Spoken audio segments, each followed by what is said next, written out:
Hello বন্ধুরা, ডিমের একটা রেসিপি করব বলেছিলাম আপনাদের। কি দিয়ে করব দেখুন বন্ধুরা। বিনস গাজর এখানে ছোট ছোট করে কুচি কুচি করে কেটে নিয়েছি। এক আটি পালং শাক কেটে নিয়েছি, ধুয়ে তাকে নুন দিয়ে চটকিয়ে নিয়েছি ভালো করে। তার সাথে এবার দেবো পেঁয়াজ কুচি, টমেটো কুচি। এখানে নিয়ে নেবো 1 চামচ আদা রসুনের পেস্ট নিয়ে নিলাম। পরিমাণ মতো নুন নিয়ে নেবো বন্ধুরা, টেস্টের মতন।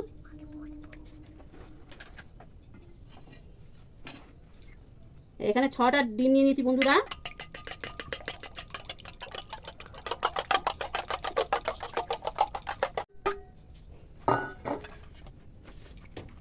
এখানে একটু নিয়ে নেবো লঙ্কার গুঁড়ো, একটু ধনের গুঁড়ো, একটু জিরের গুঁড়ো, একটু হলুদের গুঁড়ো। কাঁচা লঙ্কা দিইনি বন্ধুরা, আমার ছোটো রানী আবার কাঁচা লঙ্কা খেতে পারে না, গালে পড়বে, ওই জন্য গুঁড়ো লঙ্কা দিয়েছি। বলো শোনা, ডিমের রেসিপি একটা বানাচ্ছি মা, খুব সুন্দর একটা রেসিপি সবজি দিয়ে। তুমি খুব সবজি খাও তো, সবজি ভালোবাসো তো, ওই জন্য ওই সব সবজি দিয়ে একটা ডিমের রেসিপি বানাচ্ছি, আমলেট করে করবো, খুব সুন্দর একটা। তোমাকে দেবো, তুমি খাবে, হ্যাঁ ভালো করে, হ্যাঁ ঠিক আছে। কড়া গরম হয়ে গেছে বন্ধুরা, তেল ঢেলে দেবো বন্ধুরা। এটা কালকেকার তেল, মাংস ভেজেছিলাম, ওই তেল বেঁচে গেছিলো, রেখে দিয়েছিলাম, ওইটা দিয়েই ভেজে নেবো ডিমটা। আমলেটটা করে নেবো এই তেলেই। তেল গরম হয়ে গেছে বন্ধুরা, ভালো করে গুলে নিয়েছি ডিমটাকে।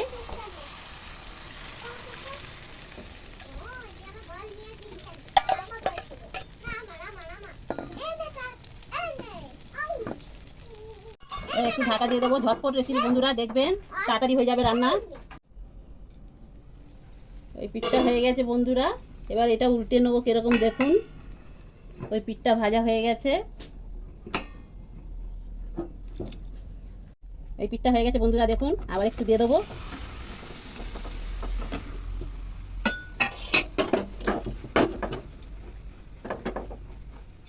আবার একটু ঢাকা দিয়ে দেবো।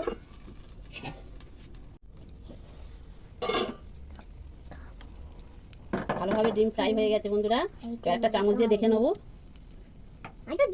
হ্যাঁ খুব সুন্দর হয়ে গেছে বন্ধুরা দেখুন। এবার এটা লাভিয়ে নেবো। কড়া গরম হয়ে গেছে, তেল ঢেলে দেবো। তেল গরম হয়ে গেছে বন্ধুরা, আদা রসুনের পেস্ট 2 চামচ দিয়ে দেবো।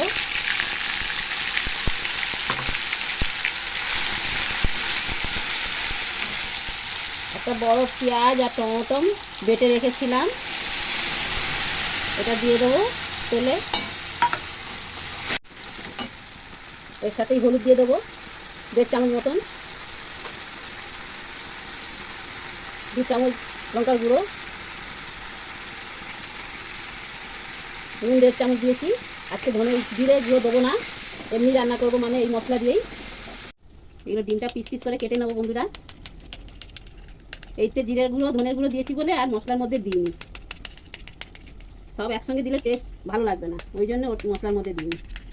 পিস পিস করে বন্ধুরা কেটে নিলাম, দেখুন কি সুন্দর হয়েছে পিসগুলো, দেখুন কি সুন্দর হয়েছে পিসগুলো, কি সুন্দর হয়েছে। কেটে নেওয়ার পর কি সুন্দর লাগছে। এমনি করে তরকারি করলে খুব ভালো লাগবে বন্ধুরা, আপনারা করবেন এরকম বন্ধুরা, বাড়িতে বানিয়ে করবেন, দেখবেন একবার চেষ্টা করে দেখবেন, আপনারা বাড়িতে ট্রাই করবেন।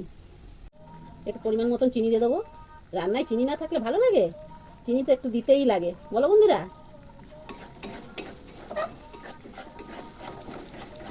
দেখুন বন্ধুরা, মশলা একদম তেল ছেড়ে দিয়েছে, ভালো করে কষা হয়ে গেছে। আর একটু জল দিয়ে কষবো।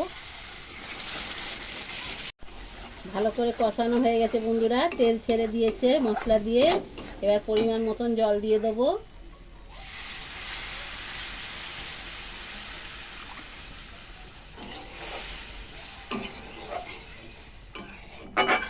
বেশি ঝোল রাখবো না বন্ধুরা, কাই কাই করবো। ভালো করে ঝোল ফুটে গেছে বন্ধুরা, এবার ডিমটা ছেড়ে দেবো।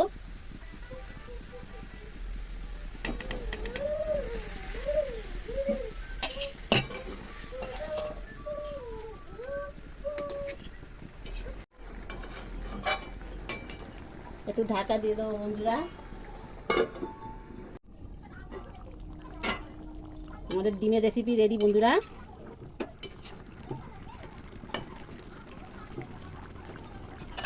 ধনেপাতা দিয়ে দেবো।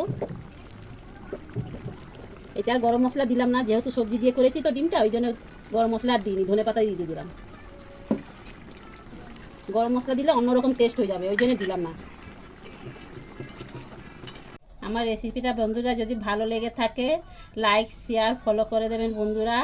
আপনাদের ভালোবাসা আমাদের দেবেন বন্ধুরা, পাশে থাকবেন সব সময় আমাদের। আর আমার রেসিপিটা দেখবেন, না দেখে চলে যাবেন না। ঝটপট রান্না করেছি আজকে, আপনারা সব সময় পাশে থাকবেন। এই পর্যন্ত থাকলাম বন্ধুরা, নমস্কার।